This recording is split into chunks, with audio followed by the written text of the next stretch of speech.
Good morning everyone.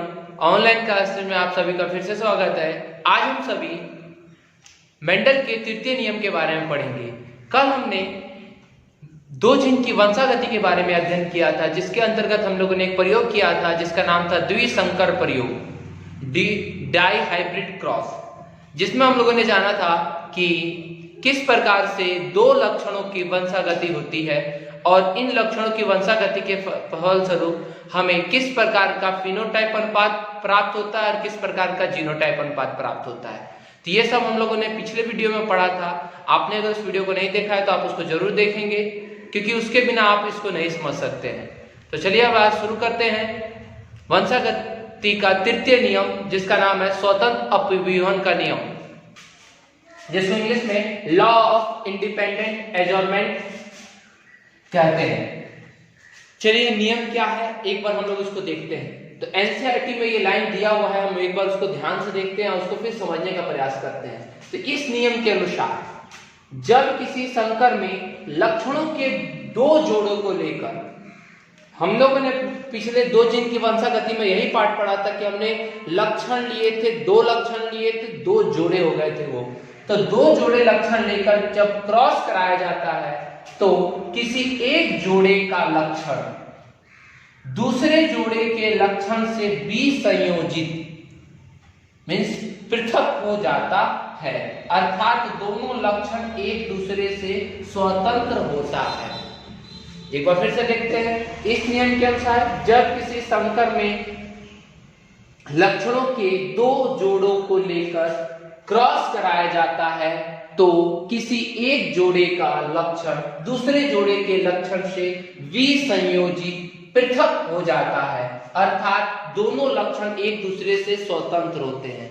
इसका कहने का तात्पर्य यह है कि यहाँ पर जब दो लक्षण, दो जोड़े लक्षण को लेके जब एक आपस में क्रॉस कराया जाता है, मतलब कि डाई हाइब्रिड क्रॉस, तो उस टाइम में हमें जो भी संतति प्राप्त होती है, उन संतति में जो दो जोड़े होते हैं वे एक दूसरे से क्या हो जाते हैं, पृथक हो जाते हैं, दोनों एक दूसरे से विसंयोजित हो जाते हैं। चलिए इसके लिए हम एक एग्जांपल देखते हैं।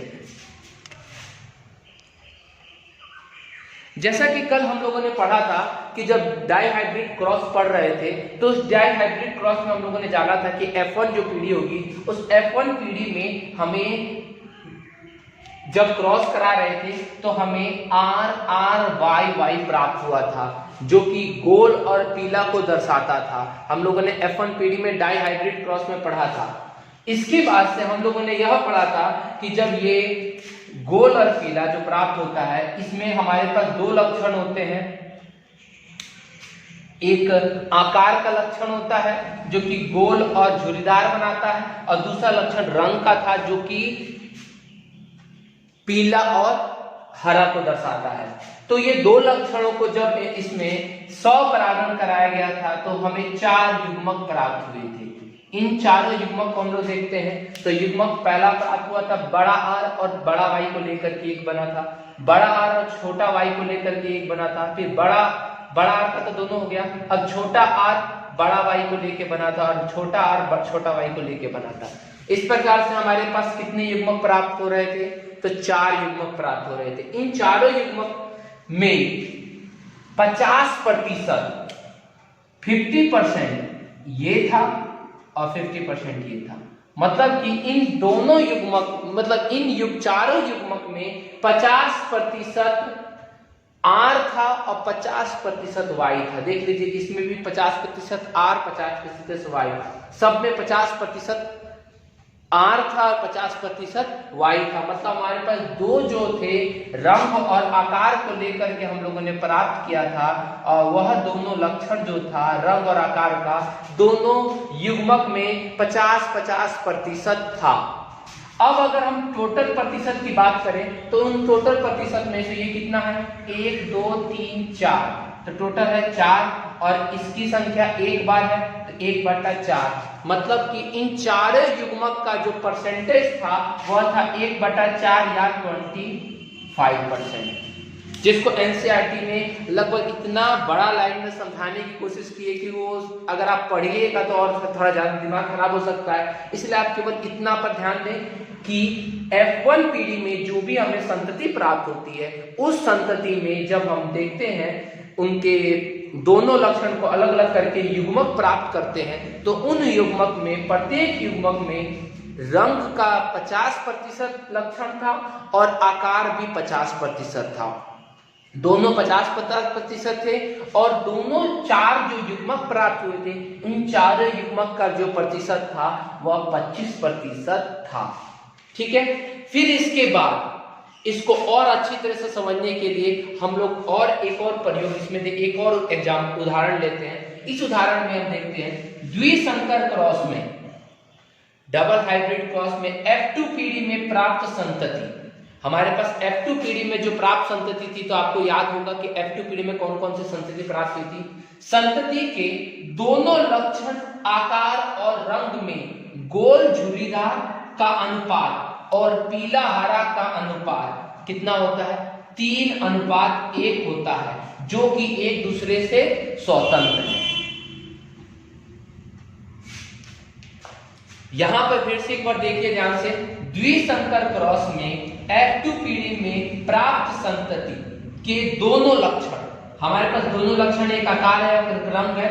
में आकार में देखा जाए तो आकार में गोल और झुर्रीदार का अनुपात, और रंग में देखा जाए तो पीला और हरा का अनुपात, दोनों का अनुपात 3:1 होता है। आइए हम इसको यहां समझते हैं। तो F2 पीढ़ी देखते हैं। F2 पीढ़ी में क्या होता है, देखिए F2 पीढ़ी में हमारे पास जो भी संतति प्राप्त हुई थी, तो 16 संतति थी। अब उन 16 संतति को हम लोगों ने एक पेलेट ग्राफ पे बनाया था, जो कि कल हम लोगों ने पढ़ा था। तो उसमें हम लोगों ने देखा था कि गोल पीला की संख्या कितनी थी, इसमें 9 थी।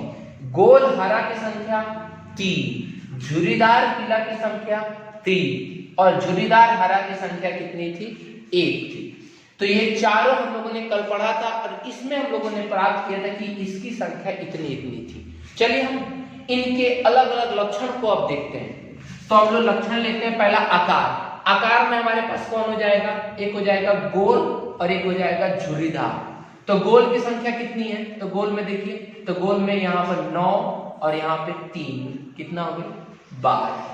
और झुर्रीदार की संख्या कितनी है, तो झुर्रीदार की संख्या 3 और झुर्रीदार 1, तो 3 और 1 कितना हो गया 4। तो गोल की संख्या 12, झुर्रीदार की संख्या 4। तो दोनों का अगर अनुपात करेंगे तो 12:4।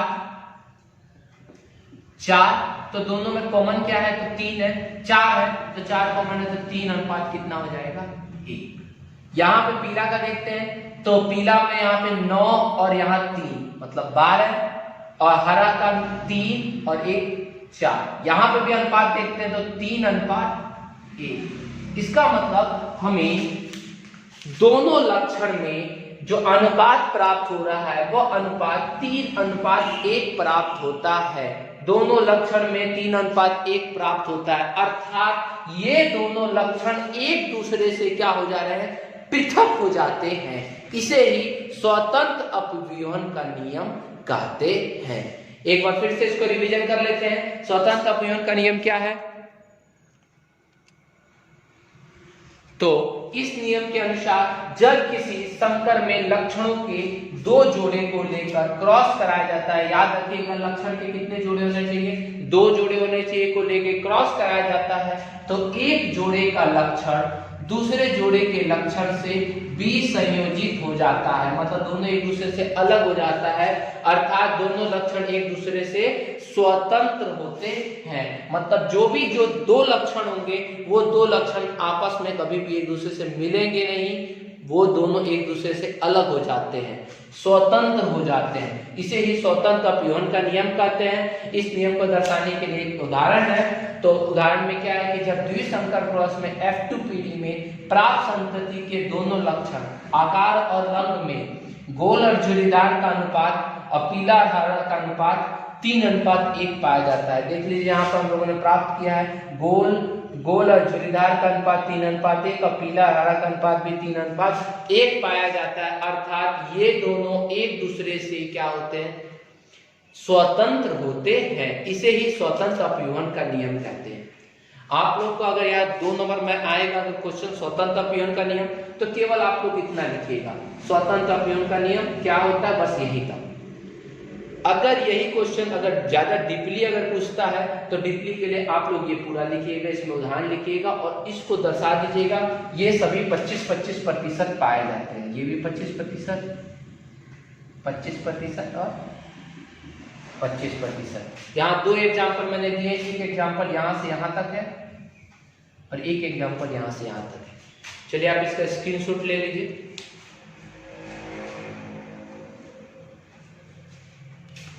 आज हम लोगों ने जाना क्या जाना, तो स्वतंत्र अपयूहन का नियम क्या है। तो स्वतंत्र अपयूहन का नियम में हम लोगों ने यह पढ़ा कि एक लक्षण दूसरे लक्षण से एक बिल्कुल स्वतंत्र होता है। इसके लिए हम लोगों ने प्रयोग पढ़ा। नेक्स्ट वीडियो में हम लोग 2 जीन की वंशागति के बाद क्रोमोसोमल सिद्धांत पढ़ेंगे, जो कि सटन एंड वेवेरी में दिया था। धन्यवाद।